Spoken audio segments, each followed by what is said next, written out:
sometimes Sim is hot, sometimes he's cold. You know, Tyler played with great offensive efficiency against Texas A&M. He doesn't always finish. And he got to be able to physically step up against bigger physical players, even though he's a small forward playing center for us sometimes. Bryce Brown is hot and cold. TJ Lang is hot and cold. Now the good thing is there's some hot there. And so when I say that, I'm not saying it to be critical, just saying it to be analytical.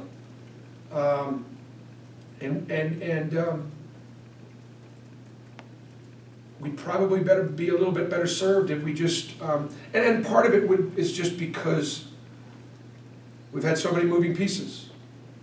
The game against Texas A&M, I talked about it in a post game. We didn't have TJ Dunnins for Sunday or Monday.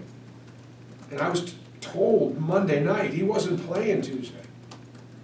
He lived in that training room and he got his way back in where at 11:30 the day of the game we found out he's going to play. Well, if you don't think the game plan offensively and defensively is completely 180 when you've got Sim versus you've got TJ Dunnins and we're literally scrambling around having undone everything we did Sunday and Monday to redo it on, that's just the way it's been.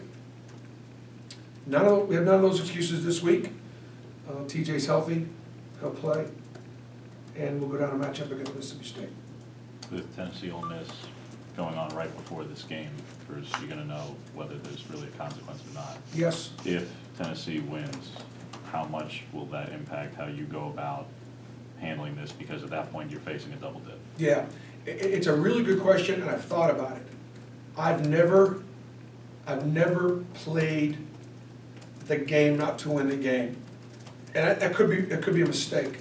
I remember being a young assistant in the Big Ten, and there was a team that will go unnamed that played so much differently at home. They were my scout, and the way they played at home versus the way they played on the road were completely different.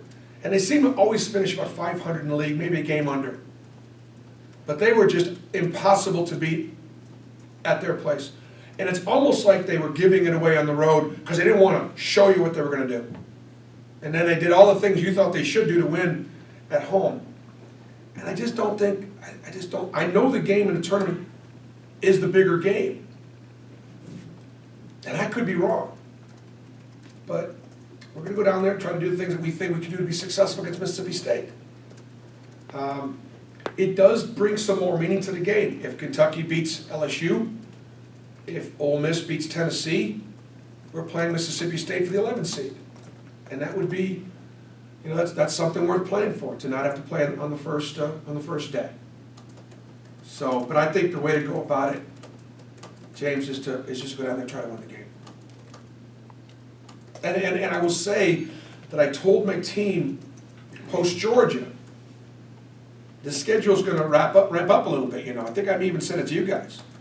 Looking at the way at Alabama, Texas A&M at home, first place, and then at Mississippi State, the way teams are playing, I said we're going to play our best basketball down the stretch because, you know, I think the teams that we're playing are pretty good, and obviously we're in a different place right now than we were at Tennessee, Vanderbilt at home, when it looked like we couldn't stay within 30 points of an SEC team given where we were.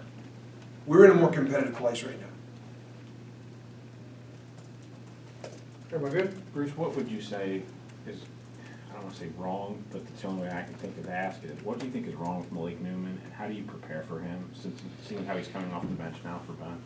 Well, I think that, you know, it's tough, and I wouldn't speak to Malik Newman. Let me just speak to our freshmen. I just believe that you build teams around your upperclassmen. I've always believed that. Because this is the last year for them. This is the last year they're going to remember. It does matter a little bit more to upperclassmen than it does to younger players, to underclassmen. And the job of the freshman would be to come in and do everything they can to support the upperclassmen in their quest to try to have a great year, a great senior year. But now with freshmen who come in and aren't sure they're going to be around for senior day, because of the ability to be one or two and done, so on and so forth. Those younger players come in with different goals, different dreams and aspirations. And they don't look like it's not my time, because if it's one and done or two and done, it is their time. It's a tremendously interesting dynamic in college basketball.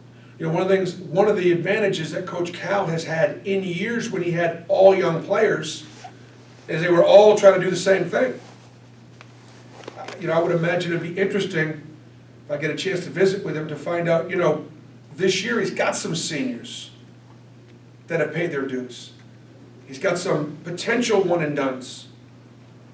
And putting that all together might be a different, more challenging dynamic than even putting it together when you got 13 Malik Newmans or Anthony Davises, or it's there's got to be that blend. But I will always, and I don't know that I'm going to have many one and dones, but that's how we'll recruit them all, to help them get where they want to go.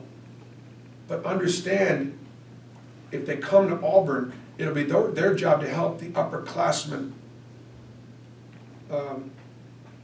win. Only because you mentioned it, Bruce. You mentioned Coach of the Year in the SEC and candidates who could be in with the top. I mean, there's 4 teams who could end up almost tied.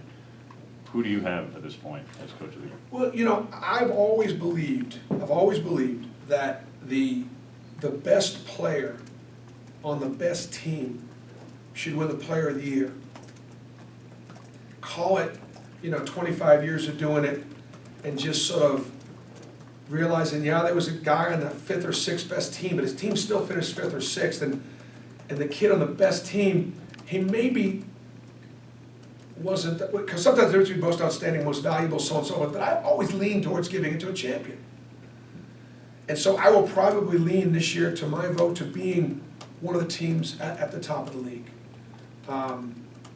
And certainly you could give some consideration for some other coaches that have overachieved. And sometimes you look at that and see whether or not it's enough, but my vote will probably get cast for one of the teams at the top of the league. All right, thank you.